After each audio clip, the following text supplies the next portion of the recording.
Hello दोस्तों, कैसे हैं आप लोग। स्वागत है आप सभी का आपके अपने YouTube channel Pandey ji technical में। आज हम दोस्तों आपको बताने वाले हैं एंट्रेंस एग्जामिनेशंस की ऐसी 3 गलतियों के बारे में जिनको जानना आपके लिए बहुत जरूरी है। अगर आपने इन चीजों को जाना तब जाकर के आपका एंट्रेंस एग्जाम क्लियर करने में बहुत ज्यादा हेल्प आपको मिलेगा। ये मैं इसलिए कह रहा हूं क्योंकि बहुत सारे ऐसे स्टूडेंट्स होते हैं जो कि इन गलतियों को करते हैं, और अगर लगातार आपने इन गलतियों को किया तो अगर आपने परफॉर्मेंस अपना अच्छा भी किया होगा स्टार्टिंग में, अगर आपने मान लीजिए कि स्टार्टिंग के 20 मिनट में अगर आपने पॉलिटेक्निक के अपने प्रवेश परीक्षा में अगर मान लीजिए कि 40% क्वेश्चंस भी अगर आपने सॉल्व कर लिया है, बाद में जाकर के अगर आपका परफॉर्मेंस गड़बड़ हो जाता है तो फाइनल रिजल्ट आपका नहीं आता, और आप भी लगातार यही सोचते रहते हो कि जिस स्पीड से मैं चल रहा था, जिस तरीके से मैं सवाल बना रहा था, अगर मैं लगातार इसी तरीके से सवाल बनाता जाता तो आज मेरा एंट्रेंस एग्जाम क्लियर हो जाता। ठीक है, कौन कौन सी बेसिक गलतियां हैं जो कि हर बार के स्टूडेंट करते हैं, और मैं ये वीडियो बना करके स्टूडेंट्स को बताता हूं। जो सीख गया उसको सरकारी कॉलेज मान लो मिल गया, और जिन्होंने इन गलतियों से नहीं सीखा, जिन्होंने दोबारा ये गलती दोहरा दी, तो मान लीजिए कि उनको सरकारी कॉलेज 100% नसीब नहीं हो सकता है। ठीक है, तो मैं आपको बता देता हूं ऐसा कौन कौन सी गलतियां हैं जिनमें दोस्तों देखिए सबसे पहली बात एक क्या होता है जो कि आपको जानना बहुत जरूरी है। ठीक है, सबसे पहले जानिए कि ये आपका OMR सीट होता है। ठीक है, यहाँ पे आप लोग का 1 2 3 4 इस तरीके से आप लोग को गोला लगाया जाता है। ABCD आप लोगों का दिया रहता है 4 ऑप्शन।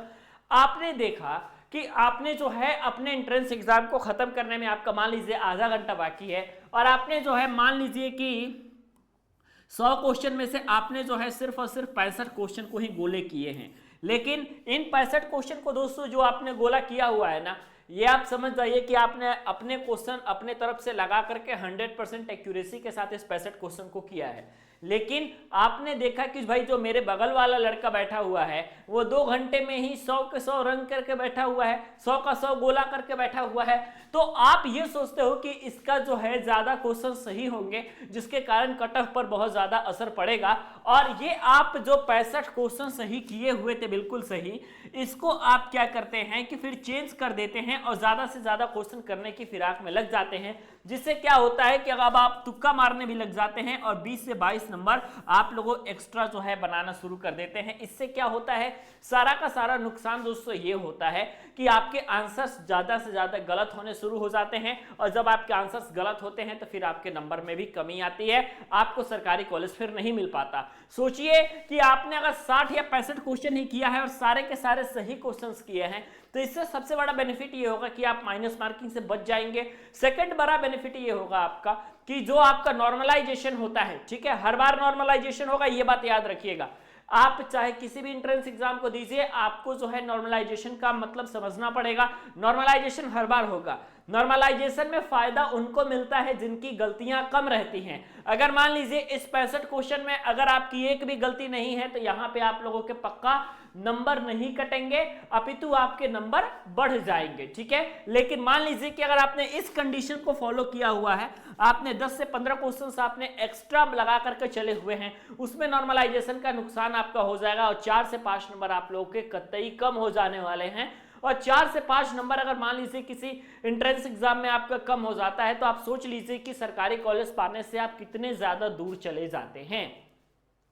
ये मैं इसलिए कह रहा हूं क्योंकि यहां पे आप लोगों की सीटें रिजर्व है, ऐसा नहीं है कि आपको जो है ओपन फाइट करना है। ठीक है, आपके UR की सीटें अलग हैं आप लोगों की, OBC की सीटें आप लोगों की अलग हैं, SC की सीटें आपकी अलग हैं, ST की सीटें आपकी अलग हैं, EWS के लिए कुछ सीटें आपकी अलग से आपकी रिजर्व की गई हैं। तो ये सीटों का बंटवारा भी आप लोग का चल रहा है, और हर कम्युनिटी में मैं बात करूं तो आपका कंपटीशन 100% आपको देखने को मिलेगा। UR में कंपटीशन आपका इसलिए बढ़ जाता है क्योंकि UR में आपके जनरल कैंडिडेट तो आते ही हैं, इसके साथ ही साथ आपके जितने अदर स्टेट वाले स्टूडेंट है, ठीक है, जैसे मान लीजिए कि आपका यूपी पॉलिटेक्निक का एग्जाम हो रहा है, ठीक है, और बिहार के भी इसमें फॉर्म भरते हैं, मध्य प्रदेश के भी इसमें फॉर्म भरते हैं, बहुत सारे लोग जो है इसमें फॉर्म भरते हैं अलग अलग पॉलिटेक्निक के। तो जब अलग अलग पॉलिटेक्निक के मतलब अलग अलग स्टेट के लोग इसमें फॉर्म अप्लाई करेंगे तो जाहिर सी बात है कि दोस्तों यहाँ पे आप लोगों की सीटों के मतलब यहाँ पे कैंडिडेट बढ़ जाएंगे। ठीक है, यहाँ पे आपका जो कैंडिडेट है ये आपका बढ़ जाएगा और कंपटीशन आप लोगों का तगड़ा हो जाता है। इसलिए आप लोगों को सबसे अधिक आपका प्रॉब्लम आ रहा है पॉलिटेक्निक में सरकारी कॉलेज पाने में। ठीक है, तो आपको इन गलतियों से बचना है। जितना आपका सही हो रहा है मात्र आप उतने ही क्वेश्चंस को कीजिए, एक्स्ट्रा बनाने की जरूरत नहीं है। ठीक है, इसके साथ ही साथ जब भी आपका दोस्तों एंट्रेंस एग्जाम हो, अभी तो आप लोगों का मान लीजिए कि एंट्रेंस एग्जाम में ज्यादा दिन नहीं है, तो इस समय आपको क्या करना है कि अपने प्रॉपर क्वेश्चंस को सॉल्व करने का प्रयास करना है।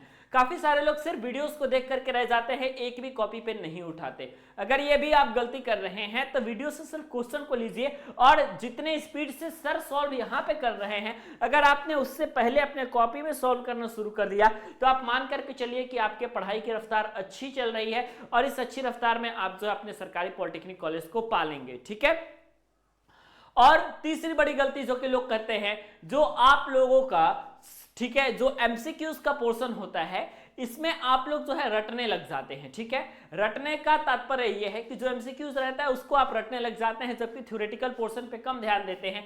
एमसीक्यूज रटने से नहीं होगा दोस्तों, क्योंकि एमसीक्यूज अगर आप रटेंगे तो ये किसी बात की गारंटी हम नहीं देते या कोई भी आप लोगों को नहीं देगा कि जो एमसीक्यूज आपकी किताब में है वही सेम के सेम एमसीक्यूज आप लोगों के पेपर में रिपीट हो जाएगा। ऐसा नहीं होता। अगर ऐसा होता किसी एक किताब से अगर आप लोगों का पॉलिटेक्निक प्रवेश परीक्षा निकल जाता तो फिर आप समझ जाइए कि लोग उस किताब को जरूर खरीद लेते और अपने एंट्रेंस एग्जाम को क्वालिफाई कर लेते हैं। इसलिए आपको जो है सिंपल जो फोकस किस पे करना है मैं आपको ये बता देता हूं, क्योंकि जब आपको फोकस करना आ जाएगा तो आप एंट्रेंस एग्जाम में अपने सरकारी कॉलेज को भी आप पा लेंगे। ठीक है, आप सबसे पहले जो है दोस्तों आपको कॉन्सेप्ट सीखना पड़ेगा। ठीक है, अगर आपने कॉन्सेप्ट सीख लिया तो आप समझ जाइए कि आपका सवाल तो ऐसे ही लग जाएगा बिल्कुल चुटकियों में। ठीक है, जैसे इलेक्ट्रिसिटी पढ़ रहे हैं और आपने अगर इलेक्ट्रिसिटी के पूरे कॉन्सेप्ट पूरे थ्योरी को आपने समझ लिया, आपने पढ़ लिया, तो इलेक्ट्रिसिटी का चाहे आप लोगों का 100 कोई एमसीक्यूज आपसे करा ले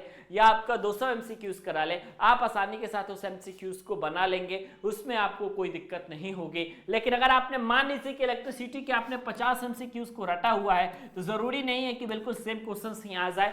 आपके जो क्वेश्चंस इस बार पूछे जा रहे हैं वो आप लोगों के किस तरीके के पूछे जा रहे हैं, पूरी तरीके से आप लोग का 360 डिग्री चेंज कर दिया जा रहा है और तब आपका पूछा जा रहा है, मतलब कि कंप्लीटली आपकी चीजें चेंज हो जा रही हैं, तब जाकर के आपसे सवाल पूछा जा रहा है। ओके, और आपको सीधे क्वेश्चंस कभी देखने को नहीं मिलेगा, थोड़ा ना थोड़ा बहुत ये लोग आपको घुमा करके क्वेश्चंस जरूर करेंगे। ठीक है, तो आपको ये चीज देखना है और इस चीज पे आपको सिंपल फोकस करना है। आप अगर इस चीज पे फोकस कर लिए तो आप समझ लीजिए कि आपका काम वैसे ही आसान हो जाएगा, बाकी हमको बताने की कोई खास जरूरत नहीं पड़ेगी और आप अपने एंट्रेंस एग्जाम में सफलता हासिल कर लेंगे। दोस्तों वीडियो कैसा लगा आप हमें कमेंट सेक्शन में जरूर बताइएगा। अगर आपको वीडियो अच्छा लगा है तो वीडियो को शेयर जरूर कीजिएगा और चैनल पर नए हैं तो चैनल को सब्सक्राइब कर लीजिएगा, बेल आइकन को प्रेस कर लीजिएगा ताकि लेटेस्ट वीडियो की जानकारी आपको सबसे पहले देखने को मिला करेंगी।